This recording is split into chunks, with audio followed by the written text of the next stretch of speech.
Hello and welcome back to another video from Average FPL. Today what we're going to do is we're going to try and begin the rebuild, the reclimb of the ranks and try and pull back our fantasy league season, or my fantasy league season, by wildcarding. So what I've done is I've got three potential wildcard teams that I've gone and looked at, and each has the pluses and minuses. I'm going to talk about first of who I'm going to keep and why, and then we're going to look at each team, analyze, and just have a good think about what I could do moving forward. So, what we've got in wildcard team one, well, the first thing is we need to discuss is the players I'm going to keep. So I am looking at, no matter what, keeping Ben Foster. Now, I know Watford are terrible defence. I'd not like to keep clean sheets, but what Foster is 4.0, and as long as he's playing, I think that's great value. I think he's been getting 1 point last couple of weeks, but he has also been getting 3 points as well. He gets the save points, and if he does keep a clean sheet and get save points, then that's great as well. Um, but I'm not expecting loads from him. But really, what I'm looking at doing is, now my team value has gone down, is I can't really afford a keeper 4.5 million. I'd rather spend that 0.5 million elsewhere in the team. So another player I'm going to keep no matter what is Ben White. I think he's a great defender. I also think Arsenal are picking it up a bit. He's extremely cheap compared to other defenders that would play a lot for a team like, you would consider sort of top half of the table where Arsenal should be. And yeah, I just don't see a reason to get rid of him at that price as well. And Buemo and Tony, now their fixtures are really good going forward for Brentford. I think Brentford are doing quite well at the moment as well. And I think if anyone's going to score for Brentford, I've been saying it all season, it's going to be Buemo and Tony. I think they are the main players for that team. I know Buemo's been flagged, but hopefully if I get a team with some strength and depth, the occasional benching or rotation or whatever won't matter so much. The only other player that I'm going to keep no matter what is Mo Salah. Probably doesn't need explaining. He's the best player on the game. I honestly can't believe that there's people in the game that don't own Salah still. I think he's owned by 67% of players, which seems like a lot, but you've also got to think, well, that's a third of people playing Fantasy League don't own Salah. And to be honest, they probably own Ronaldo instead because of the price points. So you know what I think about Ronaldo, owning Ronaldo. And yeah, I think that's starting to be proved correct as well. So if you have a choice to swap them, get Salah in, and that's even coming from me, someone who's 3.5 million rank. If I can see that you need Salah, then that's really saying something. So yeah, looking at wildcard one. So what I've decided to do is I also decided to keep Manquillo from my other team. I think he's a very cheap defender that will play. I swapped out my backman for Scott Carson, saved 0.5 million there as well. Now, I know Scott Carson would take up a Man City spot, but really, I'm not going to be using those Man City spots because of their rotation problems. So I feel like that's fine. He's the cheapest goalkeeper in the game. And like I said, with my team value, I need to be sort of getting that value back wherever I can. So yeah, I decided to add in Carl Henry as a third Brentford option. I think Brentford again have great fixtures.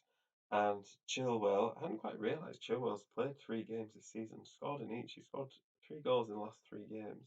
And that is ridiculous. Now, normally I'd sort of be like, well, he's not going to keep that up. But I kind of want to jump on those bandwagons a bit. If a player is scoring well, then I think I should, rather than say, oh, he's not going to do it again and look for the next person that might score well in the future. You've got someone that's scoring well now, jump on them, and ride the wave, because that's what other people will be doing. Midfield, I think Spurs have a couple of difficult games coming up, but after Spurs fixtures look great, and I think I definitely want Son in as a player there. I also added Kane on up front. Now that was a real sort of, I'm not sure at all about Kane.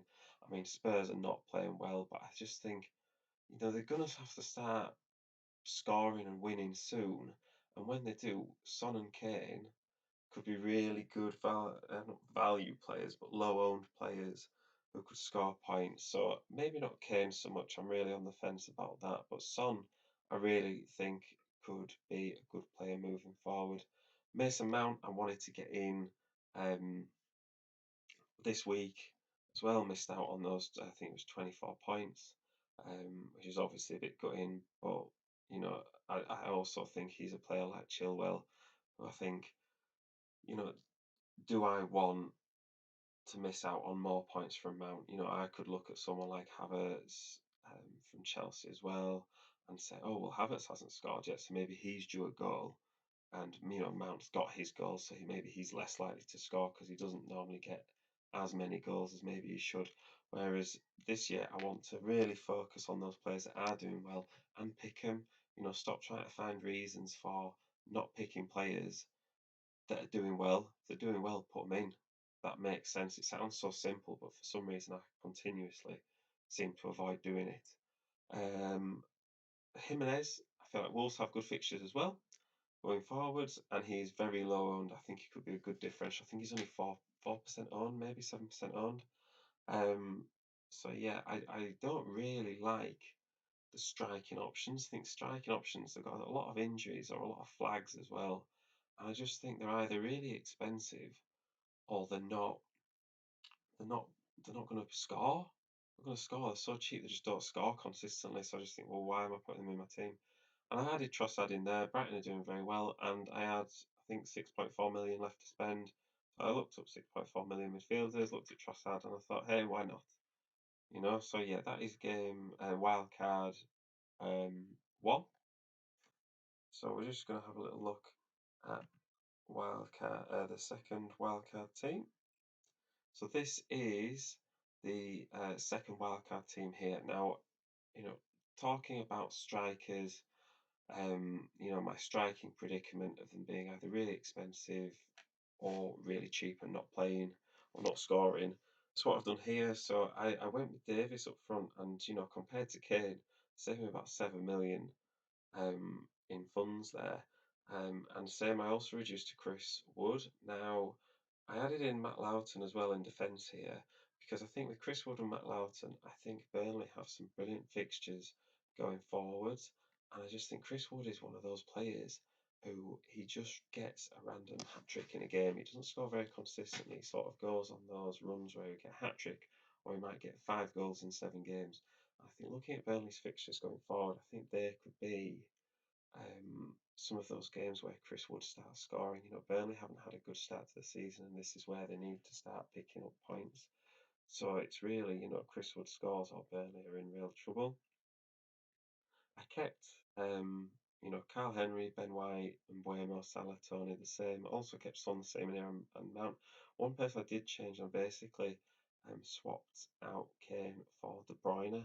Now De Bruyne is about 4% owned, and I know I say stay away from Man City assets, but if you're ever going to get a Man City player in, surely it's going to be De Bruyne, someone who is more than likely going to play every game. And Man City's fixtures, you know, especially in a few weeks, look great, and I think De Bruyne could just be that differential player.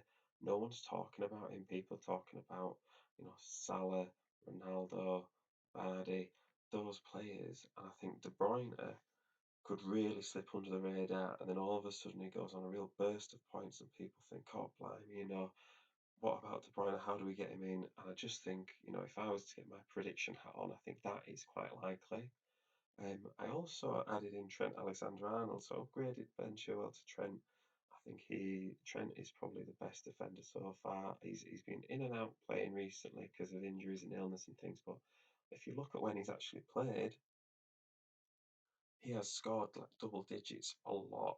You know, Liverpool have good fixtures going forward. They can be a bit mixed, but I think they've got some, you know, they're flagged as like harder fixtures, but they're not that difficult really, you know, for Liverpool being playing so well. But I looked at Trent there and I think, you know, he'd be a really good option. And then I added in Semedo.